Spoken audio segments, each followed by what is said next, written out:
Well, all right, welcome back to As It Should Be. Paul Bertolino here in the world famous As It Should Be studios.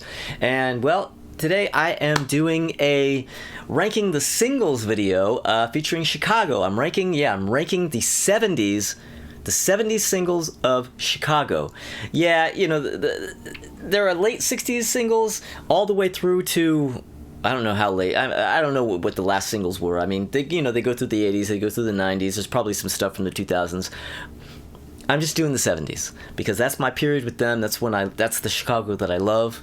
And I mean, really for me, it's all about the Terry Kath era. A little bit of stuff after that, a few tracks here and there, a little bit, but by and large, Terry Kath era is what I'm into. But I'm going to do the 70s, 1970 to 1979. And I am going to, basically, they have two 60s singles. They have two 1969 singles, Beginnings and Questions 67 and 68. Well, I'm including those, and they're still 70s singles because they were reissued in 1971, and that's actually when they saw more action, more chart action. So I'm able to include those and still say it's just 70s, okay? Based on a technicality. But yeah, I love Chicago so much. I've loved them since I was a kid. I go back to the 70s. With Chicago. My Aunt Vivian, you know, my grandma, basically Chicago lived at my grandma Bertolino's house because my aunt Vivian, who was a teenager at the time, she was buying those records when they were new, and so all of those 70s, those big 70s hits of Chicago take me back to Grandma Bertolino's place when I was a kid in the 70s, and yeah, they just fill such a place in my heart, and that will never go away. I will always love this music. And over time, I grew to become a fan where I love the albums as well, not just the singles. I really am a big fan. But on this video, I'm just going to be discussing the singles. There will be a future video or two. I'll probably do one where I'm ranking the albums. Again, limiting it probably just to the Terry Kath era. But I'm also going to do probably at some point a ranking the Chicago album covers video, which may actually go all the way through the whole career. Why not, you know? Because they're a band where their album covers are really interesting and really kind of fun. It'd be really fun to kind of, you know, choose my favorites of those and put them in order, and if you're a Chicago geek, you might want to see that. But I'm babbling. I need to get started. Let's get into this. All right, so coming in number 28. Yeah, I'm doing 28 singles because I'm doing 70 to 79 based on the U.S. catalog. That's 28 singles. And coming in number 28 is Must Have Been Crazy from 1979. In fact, I believe this is the final single of the 70s for Chicago. And this is from Chicago 13, which is 2 albums past the tragic death of Terry Kath. Terry Kath died in January 1978, and this song is written and sung by his replacement, Donnie Dacus. I'm not sure if I'm pronouncing his name correctly. D-A-C-U-S. You real, like, total Chicago geeks. I love Chicago, but, like, you real Chicago geeks, you'll know. Let me know down in the comments. Donnie Dacus? Anyway, this is his song. And, you know, I find it a little hokey and kind of generic in that sort of late 70s, early 80s rock kind of way. And I love my late 70s, early 80s rock, but this is like kind of a more generic version of that. You know, there's no horns, no keys. It sounds nothing like Chicago. It almost sounds kind of like an early prototype of what John Parr would be doing in a few years. And John Parr, of course, from the mid 80s, from around 84, I guess is when he had his biggest hits. Okay, now I'm not a fan at all of 80s Chicago. They fell off around this time in the late 70s. You thought they were done. They came back punching in the 80s and had a bunch of huge hits. I don't like that era. I consider that like basically Peter Cetera solo under the name Chicago. Yeah, it's all his vocals, most of the songs he wrote. It's all synths, no key, no horns. Not into it. But I would take, as much as I don't like that stuff, I would take a number of those 80s singles over this one. I still think they're better than this. So there you go. That lets you know how I feel about that. All right, so coming in number 27, Harry Truman. Yeah, Harry Truman from 1975. Now, this was written and sung by Robert Lamb, and inexplicably, this was actually the first single that was released from Chicago 8. Got Chicago 8 back there. Yeah, I mean, it isn't a bad song. I like it. I actually kind of like it as an album track. You know, it's a good Beatles meets Randy Newman kind of track, but it's just not single material in my opinion, and it's difficult to imagine why they would have chosen that as like the big first single from the album instead of Old Days, which ultimately they did end up putting out as a single. But man, Harry Truman as a single? I don't know, I don't get it. Anyway, I mean, good song, not single material for me. That's why it's all the way down at number 27. Right, coming in number 26, Street Player, yeah, from 1979, from the Chicago 13 album. This was written by Danny Seraphine, the drummer, with David Walensky, and sung by Peter Cetera, the opening track on that album. And it's kind of like Chicago for Village People fans. Really, if I'm being honest, it was a flop disco single that didn't do anything at the time, but ended up becoming a thing in 1995 when the Bucketheads had a single called "The Bomb" and they sampled it, and then it blew up in that way. Like whenever I would go to used record stores throughout the 2000s, this album, Chicago 13, was inexplicable. I'm like, why is this record so expensive? Who wants Chicago 13? Come on. And then there would be a little tag explaining, and you go, oh, okay, all right, a sample's on this. And yeah, it was a thing for a while, and I don't think it's a thing anymore. But, it's... I'm not against disco. I like, I'm a 70s kid, so I definitely like some disco. But this is a bit kind of disco, lame sort of disco by people who don't know how to do disco. And I don't know, it's, yeah, toward the bottom of the list, 26. All right, so coming to number 25, Little One. Yeah, Little One from 1978. Well, it actually is the closing track on Chicago's 1977 album, Chicago 11, which is the final album with Terry Kath, and this is his final track with the band. I mean, this is what closes the album. Terry Kath does the lead vocal.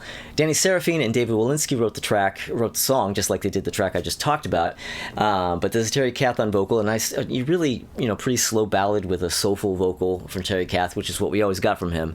Now, Terry died in January 1978, and in January 78, this was issued as a single. Now, I don't know, and I'm wondering, maybe some of you true Chicago geeks out there can let me know. Take two. Maybe some of you true Chicago geeks can let me know down below in the comments. Was this issued as a single, in January of 78 in tribute to Terry? Or did that just happen to be the single they had on deck to come out anyway, and it just would have come out at that time anyway? I don't know. I really don't know. Let me know if you know, because I'm wondering. But, as great of a track as it is, and as soulful and excellent as Terry's performance is on it, it comes in only at number 25. Not because it isn't a good track. They're just, they have so many great singles that I like a little bit more. But yeah, so Little One. Okay, coming in at number 24, Dialogue Parts 1 and 2.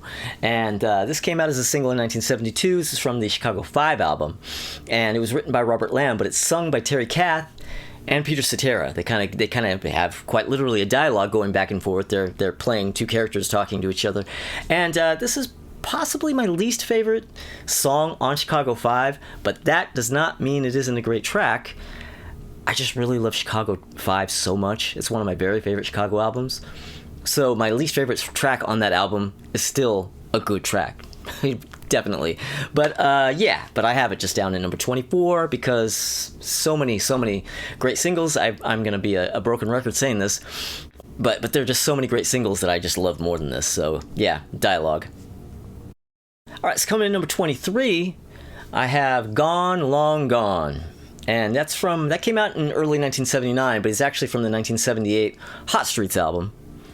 The first album post Terry Kath, and this is a decent Peter Cetera single. It's actually not bad. It's kind of, I'm getting George Harrison vibes from this one, and which can't be bad. Not really a substantial single, but definitely not a bad one. I kind of like this one. Number 23, Gone Long Gone. Right, it's coming to number 22. Alive Again, yeah, from 1978. This was written by James Pankow, the trombonist, and sung by Peter Cetera. It's the opening track on the Hot Streets album. And, this was the first single to be written and recorded after the death of Terry Kath. And apparently they had a fully recorded version of this in the can. And then the horn section went and did a session with the Bee Gees where they did the horns on Tragedy. And this kind of inspired them. Pankow came back and he basically rewrote the charts for the horns for this song, and they redid it, and that's what you get here. Like, it added so much life to the track, and yeah, I mean, it's a really great single. I didn't like it that much when I was a kid, and this was a current Chicago song. I was like, I didn't dislike it. It was just kind of neither here nor there. It seemed a little, I don't know, it just didn't seem as good as their previous stuff. But over time, it's kind of gotten a little better. It's benefited from time. I mean, maybe it's a nostalgia thing, but I like the song a lot more now than I used to. Alive Again. Right, it's coming to number 21. Free. Yeah, from 1971, from the Chicago 3 album.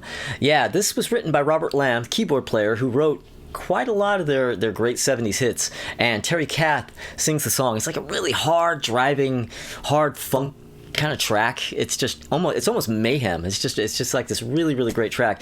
And this single kind of had a pretty decent amount of airplay back in the day, but was not included on their 1975 Greatest Hits album. I suspect it was probably because it only made it to number 20, and they had so many bigger hits, and they actually had more hits than you could fit on one album, so I guess something had to give. This one charted a little lower, so that's probably why it didn't make the record. But when I was a teenager and I got a copy of Chicago 3 and listened to it, this song came up and I went, oh yeah, I remember this. I mean, I used to hear this on the radio. So, I mean, it wasn't, you heard it back in the day, but missed out on Chicago's Greatest Hits. What are you going to do? But it's a great track. Free. Okay, coming in number 20, I have Another Rainy Day in New York City from 1976. Yeah, this is from the Chicago 10 album, written by Robert Lamb and sung by Peter Cetera.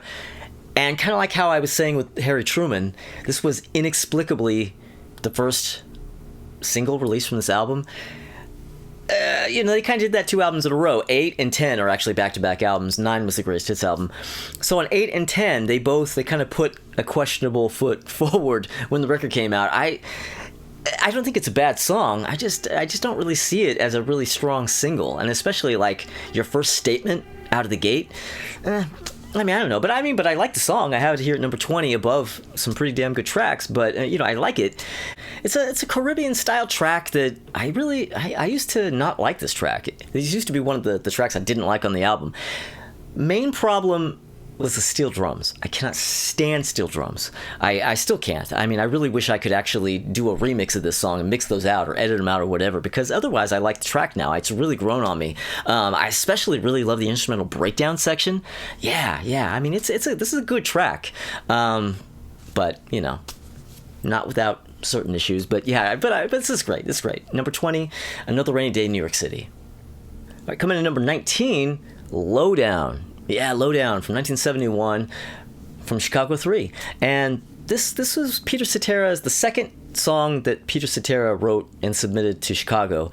And I guess from what I've read, they said, okay, we'll let this one pass, but we have enough good songwriters. We don't need your stuff, so we're perfectly good with what we have, so this will be your last chance for this. Yeah, well, luckily for them, they didn't stick to that. But Lowdown, that's a good song. This is another one of those, though, where I don't know if I feel like it's a strong single, but it's a really strong album track. I really like this track a lot. And, I don't know. There you go, number 19, Lowdown. All right, it's coming to number 18. This is Brand New Love Affair, Parts 1 and 2 from 1975. This is the second track on the Chicago 8 album, and it was written by James Pankow, trombonist, and in 2 parts. The first part is Terry Kath doing a lead vocal, doing like this really great, delivering this Ray Charles kind of style sort of ballad, and it's just so good. And then it kicks into high gear and becomes like this whole other beast, and Peter Cetera takes over on vocal.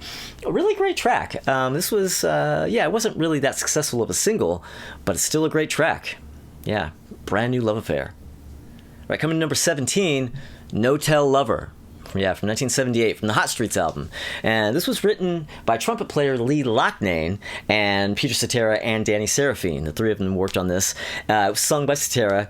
And this actually was, I believe, Chicago's last big hit, really, before their big slump, their late 70s slump that they hit. Yeah, this was like their last big hit before their 80s comeback. And this is a song I didn't like at all at the time.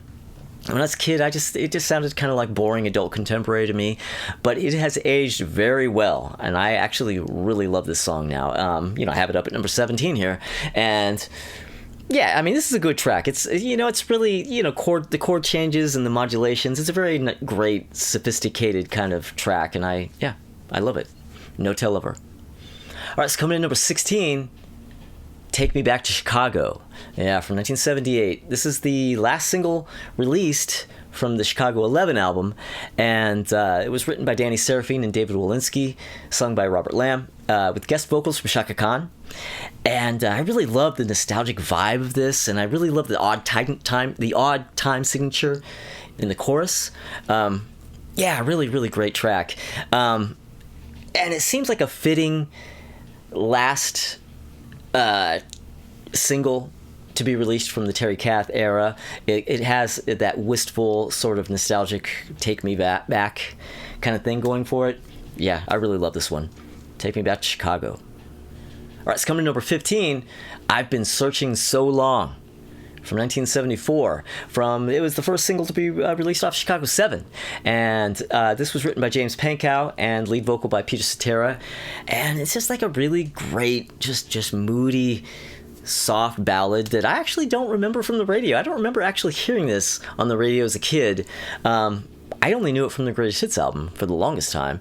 And it was one of those songs, I liked it, but yeah, I just thought of it as some sort of like maybe some extra not so much of a hit track on Chicago 9 on the Greatest Hits album. But no, it was actually a hit. You heard it on the radio. I just missed it somehow. I was a kid. I was a child. But yeah, I've Been Searching So Long. Right, coming in number 14, Baby What a Big Surprise. Yeah, from the Chicago 11 album. This came out in 1977, September 1977, and it was written and sung by Peter Cetera. Now, some members of the band have said that If You Leave Me Now was the product of Cetera's Beatles fandom. But man, this is really his Beatles track. I mean, it has George Harrison-style guitar from Terry Kath and total Penny Lane-ish piccolo trumpet from Lee Loughnane. And yeah, and we have Carl Wilson on backing vocals, and Cetera's brother also does backing vocals on this. Really, really great track. This I so strongly remember from back at the day. I mean, this is definitely one that kind of gets the nostalgia vibes going for me, because I so strongly remember when this was new. When I hear this, I imagine being in my grandma Bertolino's backyard where the pool was. She had a backyard with a pool, and this came out in September, so this must have been some like late summer, early fall, backyard pool days. But that's just what I remember. When I remember this song, I remember being in my grandma's backyard with the pool with, my cousins and everything. And it's just, this is a great, great track that just takes me right back to that time. Baby, What a Big Surprise. Okay, so number 13, Old Days, from 1975. Oh, man. Yeah, what a great track. Now, this was written by James Pankow, but sung amazingly by Peter Cetera. Now, this is a strong single to come from Chicago 8. This is what we're talking about right here. And this really is easily the only big single from that album, but it was a big hit at the time. But the thing about it is that, like Elton John, Chicago had so many big hits during this period that when they put out their first Greatest Hits album later this same year, not all the singles could fit on the album, because they didn't want to do a double album because they didn't have enough for that, but they had too many for one. And this is one of the tracks, one of the singles that didn't make that album. Great, great single, though. Old Days. Okay, it's coming number 12. Questions 67 and 68. Yeah, man, what a great, great track from their first album, from the Chicago Transit Authority album from 1969. This actually was the very first single they put out in 1969, and it didn't really make a big splash, but they reissued it in 1971, and that's really kind of when it became a bigger hit. It was written by Robert Plant. Take two. Written by Robert Lamb and sung by Peter Cetera. When it originally came out in 69, Listen was the B-side, but when they put it back out in 71, I'm the Man was the B-side, and like I said, yeah, it made a bit more of a splash in 71, but what a great, great early single from Chicago, man. Questions 67 and 68. All right, it's coming to number 11, Wishing You Were Here. Yeah, from 1974, from the Chicago 7 album. This was written by Peter Cetera, but he actually ended up giving it to Terry Kath to sing, because he'd already done the track. They'd already done the backing track before Peter Cetera went, oh, this is in way too low of a key for me. So he gave it to Terry Kath, who knocked it out of the park. Cetera does do the vocal on the bridge, which really sounds great, actually. I think that sounds great with Kath singing it and then Cetera coming in on the bridge. I really love that kind of stuff. And Al Jardine and Carl and Dennis Wilson, you have on backing vocals. You know, such a great, moody, kind of floaty, just excellent single. I really, really love this one. Wishing You Were Here. All right, it's coming to number 10. Call on Me. Yeah, also from 1974, from the Chicago 7 album. This was written by Lead Loughnane, the trumpet player, and lead vocal from Peter Cetera. Now, this is actually the very first song that Loughnane brought to the band, and they rejected it because they thought it sucked. But Peter Cetera kind of took him to the side and helped him out and said, well, here, and he helped him improve the lyrics and the melody, brought it back to the band, and they put it out as a single, and it became a big hit. So there you go. Call on Me. Okay, so coming to number 9, 25 or 6 to 4. Yeah, from 1970. This is from the second Chicago album, officially called simply Chicago, but everybody refers to it as Chicago 2. I mean, it was written by Robert Lamb, sung by Peter Cetera, and forever people always, what is 25 or 6 to 4? Is it a drug reference? What is this? And I didn't know for the longest time myself. I guess it's really just about Lamb trying to write the song. He stayed up really, really late trying to write the song, and the song is about him desperately trying to get a song written overnight. So the title means 25 minutes or 26 minutes to 4 a.m. You know what I mean? 25 or 26 minutes to 4 a.m. because he's up all night writing the song. And but, you know, nobody for the longest time knew what it meant. And, of course, back in those days, you know, the establishments, the suits, man, they assumed the worst of you. So it got banned, like in Singapore, because they, of course, were like, oh, well, this is about drugs. And they banned it forever till, like, the 90s. You know, what are you going to do? 25 or 6 to 4. Okay, it's coming to number 8, Make Me Smile. Yeah, from 1970, also from the Chicago 2 album. This was written by James Penkow and the lead vocals from Terry Kath. And it's just, what a great, just hard-hitting pop track. It actually was part of a suite that Penkow wrote called Ballet for a Girl in Buchanan. Which is great, you know, the whole thing is great. But for me, I really love the single edit of this. It just turns this into just like just into a song instead of 2 parts with a bunch of stuff in the middle. All that bunch of stuff in the middle is great. But I think because I grew up with the single and with the Greatest Hits album before I ever heard Chicago 2, for me it's always just got to be, it's really about this single edit of this song. And I know that's sacrilege for you real Chicago fans out there, but yeah, but regardless of that, what a stellar Chicago single, isn't it? And I just love that moment when the tambourine comes in, and then they change over to the shaker. Amazing, great track. All right, it's coming to number 7. You Are on My Mind. Yeah, from 1977. This is actually the third and final single to be released from 1976's Chicago 10 album. This followed If You Leave Me Now. But this was written and sung by James Penkow. James Penkow had written numerous songs for the band. Peter Cetera usually ended up singing them. But this is the first time James sang it himself. Because he had everybody come, you know, he tried different singers in the band, and they just couldn't get the feel that he was going for. And so the producer, Guercio, I don't know how to pronounce his name, said, hey, you know, why don't you try it? And he tried it, and he nailed it. It's just like this really great, just sort of floaty samba. It's this really nice samba vibe. One of my favorite tracks on one of my favorite Chicago albums. Yeah, I really love Chicago 10. This should have been a bigger hit. It was. I don't even know if it really was much of a hit. This should have been a giant hit. I love this track. You Were on My Mind. All right, it's coming to number 6. Just You and Me, yeah, from 1973, from the Chicago 6 album. Okay, now this was written by James Pankow. This is one of those tracks that was written by James Pankow, and Peter Cetera sings it. Now Pankow, I guess, had a lover spat with his girlfriend, or his fiance, I guess, and she locked herself in the bathroom, wouldn't come out, and he went to the piano, and this song came out of him. Great song. And definitely, well, I was going to say one of my favorites. Clearly, I have it at number 6 here. But, I mean, this really, talk about one that just takes me back to that time. I loved this so much at the time, and it just thrusts me right back to the mid-'70s. Grandma Bertolino's place, those summer afternoons, again, the pool, and, my Aunt Vivian, who was the one who had the Chicago albums, and just, this just oozes my childhood. This song, my childhood oozes from the pores of this song, if a song could have pores. But yeah, my God, Just You and Me, what a great track. I love this one so much. Okay, it's coming to number 5, Feeling Stronger Every Day. Oh my God. 1973, Chicago 6, just like Just You and Me. Now we are into the serious stuff. Everything I said about Just You and Me applies to every song I'm going to talk about from here on out. This stuff is just like the very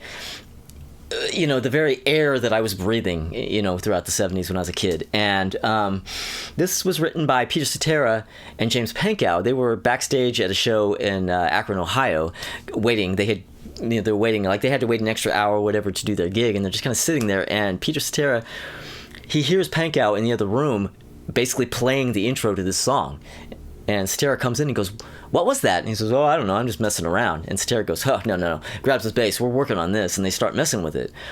And then later on, when they got off tour, Cetera went over to his house and they wrote the song proper. And man, what a song this is. Feeling Stronger Every Day.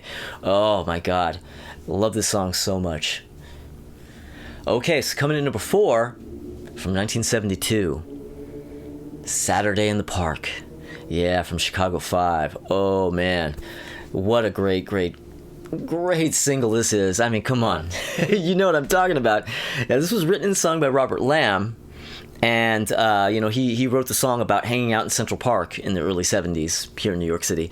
And so when you think of the park that he's talking about, it's Central Park. And I can tell you, even nowadays when you're in Central Park, that song perfectly describes what's going on.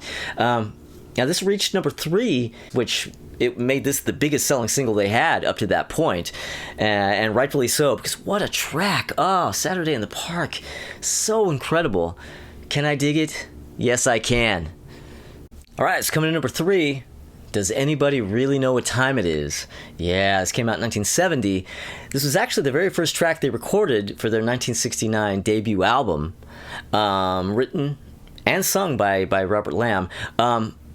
But they didn't actually end up putting it out as a single until after Chicago 2 came out, and they already had 2 hits from that album. Then they went back to this album, put this out, and it became yet another top 10 hit. Man, but what a great track. I keep saying that about all these tracks, especially these upper ones. But again, like I've been saying for these last singles, it's just like, this is just such a piece of me from those years, from the 70s. And this is one where I'm actually more partial to the album version than the single. The album version is longer. It's the same version, but the single is an edit. And I definitely prefer the full album thing with the whole intro, with the Tuma Lama Lama, Tuma Lama, Tuma Lama Lama, the whole thing and everything. Yeah, really great track. Great track. Does anybody really know what time it is? Okay, so coming number 2, If You Leave Me Now. Yeah, If You Leave Me Now, 1976, the big hit from Chicago 10. Now, this was written and sung by Peter Cetera, and, as I mentioned earlier, Another Rainy Day in New York City was the first single that they put out from this album. And when they sent that out to radio stations, really a lot of them just ignored it and ended up going to this track from the album itself and just playing that instead. And it got to the point where Columbia just rush released this as a single. I mean, the band themselves didn't even like the track. It almost didn't make the album. It was the last thing recorded for the thing, and most of the band couldn't stand it. Cetera loved it, but everybody else, it was one of those moments like with Paul McCartney had with Maxwell Silverhammer. It was like his baby and the rest of the band couldn't stand it. That's how this was. Like, Cetera really loved this. This was his baby, and the rest of the band was like, oh God, ugh. But they put it on the album, and the radio station kind of forced the issue and turned it into a single. It became the first #1 hit. And what an incredible track. Now,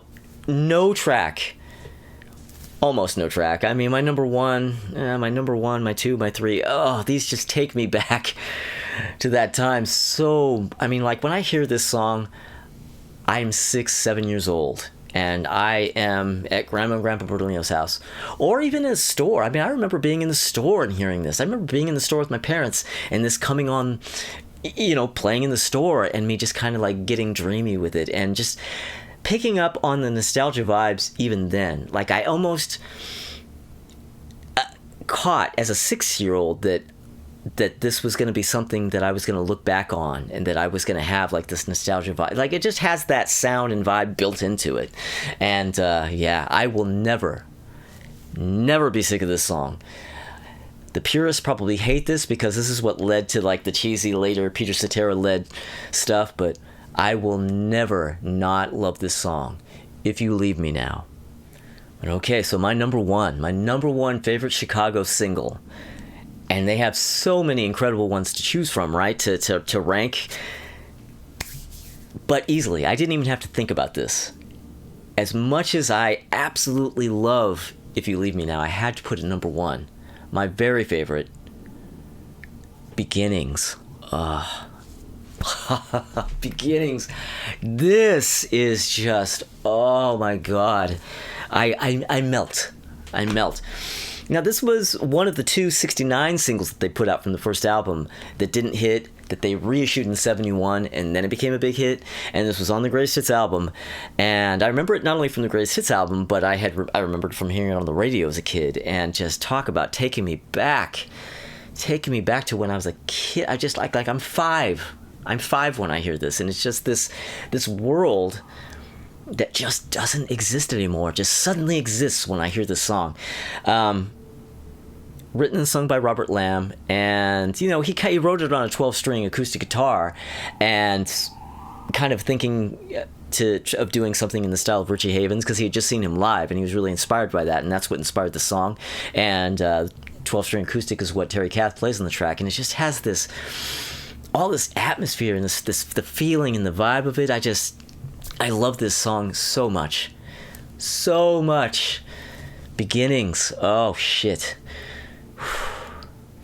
All right, so there you go. That is my ranking of the 1970s Chicago singles from 1970 to 79.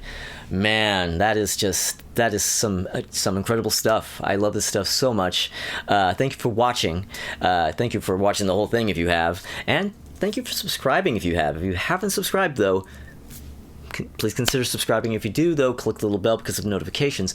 But also, come back on Thursday because Crystal Durant and Tommy Von Voigt will be here, and we will be resuming our Albums of the Year series, and we're up to 2010 now. We're going to be starting a whole new decade, the teens, whatever you want to call it, the 2010s. Yeah, this Thursday we're going to be discussing our favorite albums of 2010. So, you may want to come back for that. It's going to be it's going to be fun. All right, everybody. I will see you guys then.